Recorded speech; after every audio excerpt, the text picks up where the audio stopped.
Hey, what's up, everybody? I'm here to give you guys my review for Lucha Underground Season 1, Episode 28. And this episode is called Chutes and Ladders. And this episode was taped on February 22nd, 2015. And it aired on May 20th, 2015.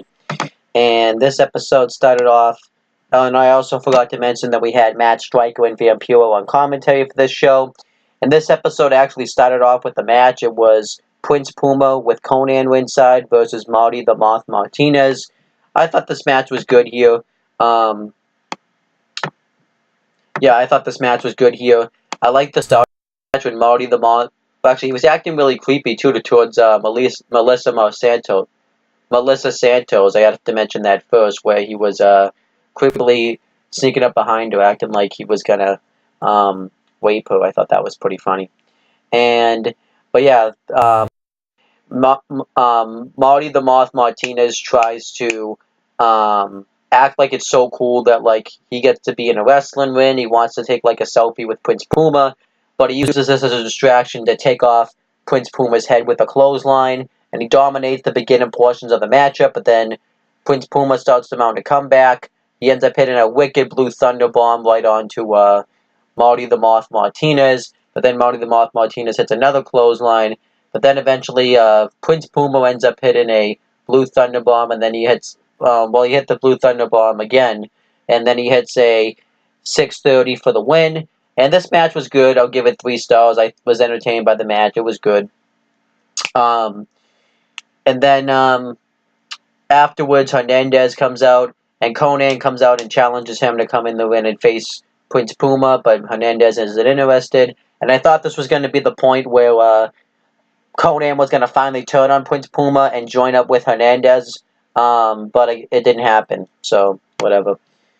And then we had a interview segment with Vampiro and Johnny Mundo, and Vampiro asked Johnny Mundo why he attacked Alberto El Patron on the previous episode and threw him through a window, but at first he doesn't really answer his question. He talks about how he's, at first, the top athlete in Lucha Underground and how he's busted his ass since the beginning of the show. And Vampiro, though, wants him to answer his question, and pretty much he just says that Alberto El Patron was taking him lightly by thinking he was a guy that was in catering, but now and that last week was just to give Alberto El Patron a wake-up call. I should say last episode, but my bad. And pretty much Vampiro kind of says, look, we know what's really going on here. You've been to multiple wrestling organizations across the globe, and I've seen it before in my past when I've done it, that there's always that one wrestler that always gets consistently stepped over. And you were doing really well in Lucha Underground, but then Alberto El Patron came to Lucha Underground, and you got upset that you got stepped over for him. And Johnny Mundo pretty much says just that he's at Lucha Underground because he wants to be here, and Alberto El Patron pretty much is here because of his family lineage. And he pretty much stole his spot in Lucha Underground. And he says that this is his temple, and he's here to become the Lucha Underground champion. I like this interview segment here. I like the new heel Johnny Mundo. I think that's really awesome, and I like this segment here. It was really good.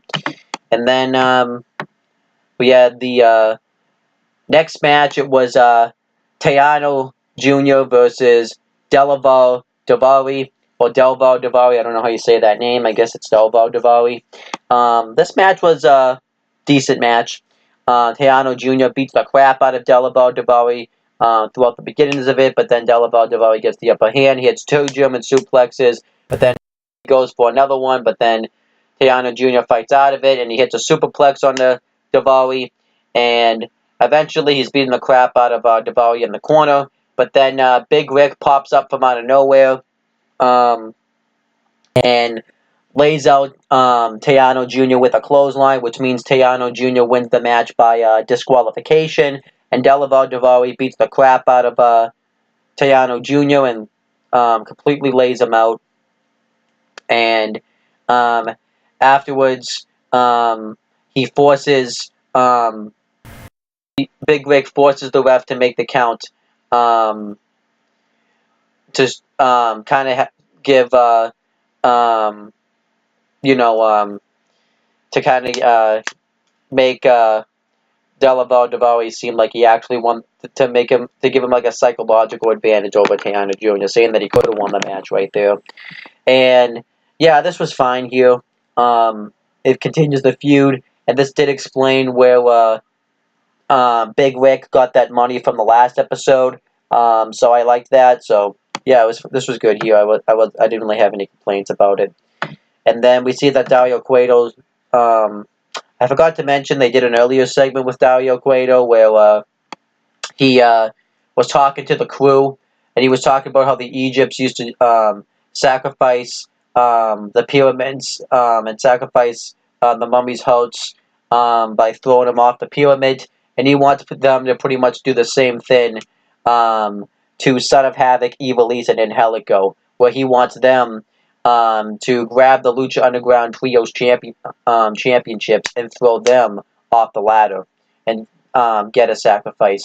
And if they don't, he will not only disappoint him, but he'll disappoint his brother, and he may make a sacrifice. And obviously this scares them.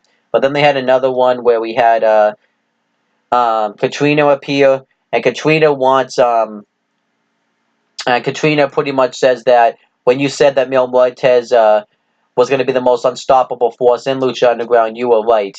And she announces that he's going to be returning on the next episode, and Mil Muertes wants to sacrifice the man of 1,000 lives, being Phoenix. And Dario Cueto grants the match, and Katrina wants it to be a death match. And I like it. And she also says that Mil Muertes is more powerful than ever. So I like this interview. I like this backstage segment here. It was a nice way to kind of bring back Katrina and bring back Mil Muertes.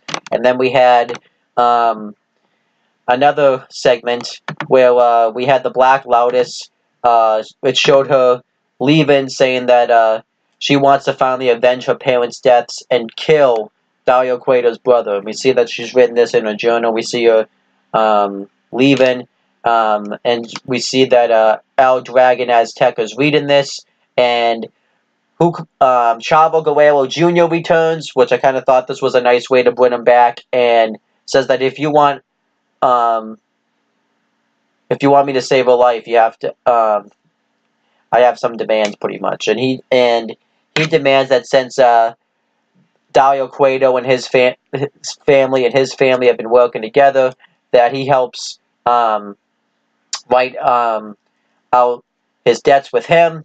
He'll help write out his debts with him.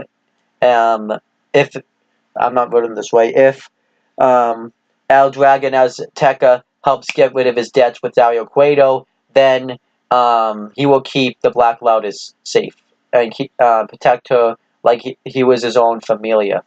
And El Dragon Azteca accepts. So I like the way they brought back Chavo Guerrero Jr. I thought this was a nice way to bring him back, and it kind of really gets the Black Lotus storyline really going. And then we had the main event. It was a ladder match for the Lucha Underground Trios Championships. Lucha Underground Trios champions Son of Havoc, Evilise, and Angelico versus the crew. Before the match starts, the crew, as Son of Havoc, Evilise, and Angelico are making their entrance, they attack them. They beat the crap out of them, and the first person of the matchup is them dominated, but then Son of Havoc and Angelico start to make some sort of comeback. Angelico hits a flip dive, taking out, I believe it was Mr. Cisco and Bale. And no,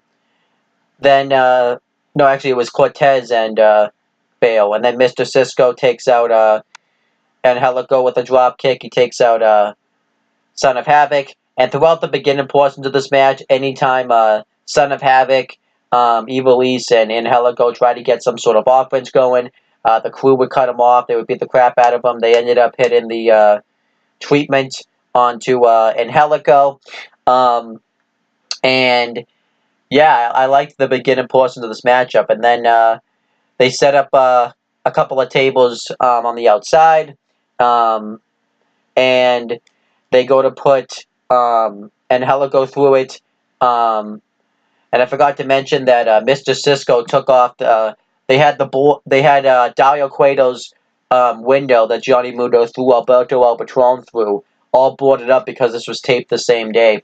And Mr. Cisco took it off and hit, I believe it was Angelico right across the back with the boards. And you could see that Dario Cueto was watching this, and he was as this was happening, he was on the phone with the commissioner of Lucha Underground, who I forget who it is.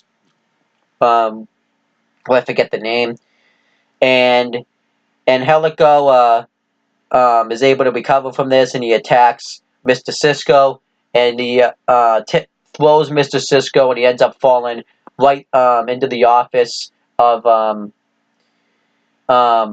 Dario Cueto, which I thought was awesome. And then he goes to go off the building right onto, I believe, Bale or Cortez. I don't remember which one. Actually, I think it was Bale, actually. And Cortez sneaks up behind him and hits him right in the back with a kendo stick. And Son of Havoc makes a little bit of a comeback. He had to dive right through the ropes right onto Bale. And from out of nowhere, Mr. Cisco dives right through Dario Cueto's office, right through the window, right onto Son of Havoc, which was awesome. And the crew continues to beat down Son of Havoc. He ends up hitting a springboard back elbow onto Bale, onto Cortez and Bale, and he attacks Mr. Cisco, and he ends up grabbing a steel chair and beating the crap out of everybody with it. He ends up throwing it into the face of Bale, and he goes to put Bale through a table, but Mr. Cortez interrupts it, and Cortez gets thrown through 2 tables, and then Son of Havoc hits a shooting star press right onto Bale, but the table doesn't break, which was kind of a shame. And everybody's laid out, and Mr. Cisco goes to grab the titles, but then Angelico hits a drop kick right off Dario Cueto's office, and ends up taking out Mr. Cisco. And Evil East goes to grab the titles, but Mr. Cisco tries to stop her. She ends up biting him, and Evil East grabs the titles, which means that Angelico, Son of Havoc, and Evil East win the match, and they retain the championships. This match was really good, though. I'm going to give it 3.5 stars. It was a really good main event. And you can see that Dario Cueto looked in disappointment, which I'm now interested to see what's going to happen in a future episode. Now that the crew failed to win the Lucha Underground Trios Championship, so I'm looking forward to seeing what happens there. And that was pretty much the match, and that was pretty much the end of the show. I thought this was a good show here. I think it was definitely a little bit of a dip from the past few episodes we've seen, but it was still a good show. I'm going to give it a 7 out of 10, which is a C, so it was still a good show. There was, I enjoyed the setup of the Lucha Underground Championship match, and I enjoyed the Prince Puma Marty Martinez match. I also enjoyed the storyline, the continuation of the storyline with the Black Lotus and El Dragon Azteca and Dario Cueto's brother. And I enjoyed seeing Chavo Guerrero Jr. return. I also enjoyed the continuation of the Tejano Jr. Delaval Jabari match, and I thought the main event was really good. And I'm looking forward to seeing Phoenix versus, and I enjoyed Johnny Mundo's interview too. And I'm looking forward to seeing Phoenix versus Montez in the death match. So overall, I thought this was a good episode here. But that's pretty much it, guys. Thank you guys for watching this video. Please make sure you guys like, comment, and share this video so people will watch it. Make sure you guys subscribe to this channel for more content and click on the bell so that way every time you upload a video, you guys will get the notifications for it. Make sure you guys do the same thing for my CM Brothers and No One the Talking 80 YouTube channels. And that's pretty much it, guys. Talk to you later.